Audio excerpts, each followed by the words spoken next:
Hi guys, what classic TV facts and trivia. Appreciate you stopping by. Today's video is on Tina Louise, who played Ginger on Gilligan's Island, and her relationship with the Gilligan's Island cast was fraught with conflict.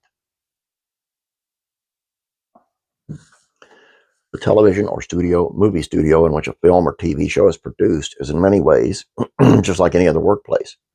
People with specific jobs show up to work, do their thing, and then go home at the end of the workday. Of course, since multiple people are on the set at once, actors, directors, writers, producers, people with various tech jobs, it can be scarcely different from an office or factory. People who work in those environments tend to form relationships with one another, for good or for ill. Sometimes those relationships turn into lifelong friendships, while other times those relationships are strained. That was the case on the set of Gilligan's Island, which only ran for a few years, from 64 to 67, but later became a smash hit in reruns on local channels and on basic cable. Those 6 of the 7 main cast members got along just fine, more or less. There was one cast member who hated everything about the show and thought the whole thing was beneath her. Her attitude caused strained relationship on the set, and unfortunately, typecasting would prevent her from getting high-profile roles later in her career. Her name was Tina Louise, and she played the role of airhead movie star Ginger Grant.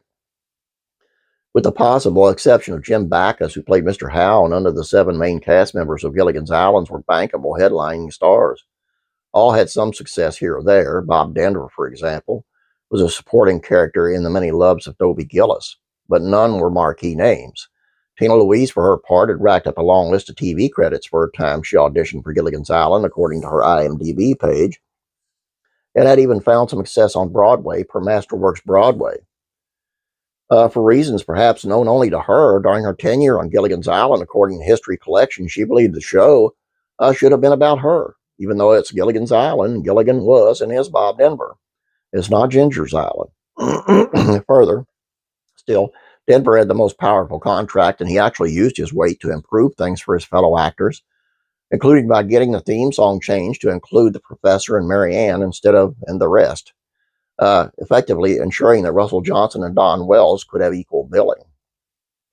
Upset by being in a show which she was a supporting character, according to Showbiz Cheat Sheet, Tina brought Hostility to work every day, and according to some reports, refused to have anything to do with the other actors, to the point of even sitting by herself during meal breaks. Similarly, according to History Collection, as the show progressed, she became withdrawn, and as she angled for more prominent stories for Ginger, she irritated her other cast members.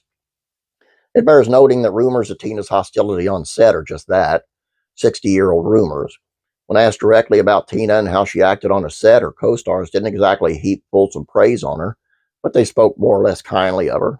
For example, speaking to Forbes, Don Wells, who played Mary Ann, said of Tina, "We're not enemies, but we're not close," adding that Don did a play in New York, and Tina, who lived in the city at the time, didn't come to see her. However, Don also shared a story about how she taught her older, more experienced, more glamorous co-star how to make Thanksgiving dinner. She came to my house and sat on the cooking stool and read recipes with my mom, watched how we did it, and wrote it all down, she said. I'm sorry.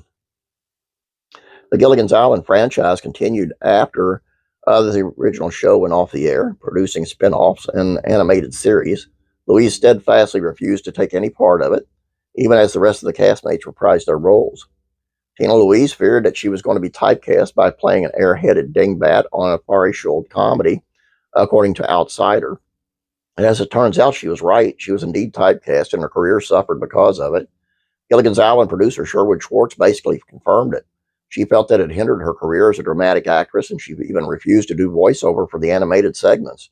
And she wasn't mad at me. She was mad at the show because it just stuck in her stereotype, he said.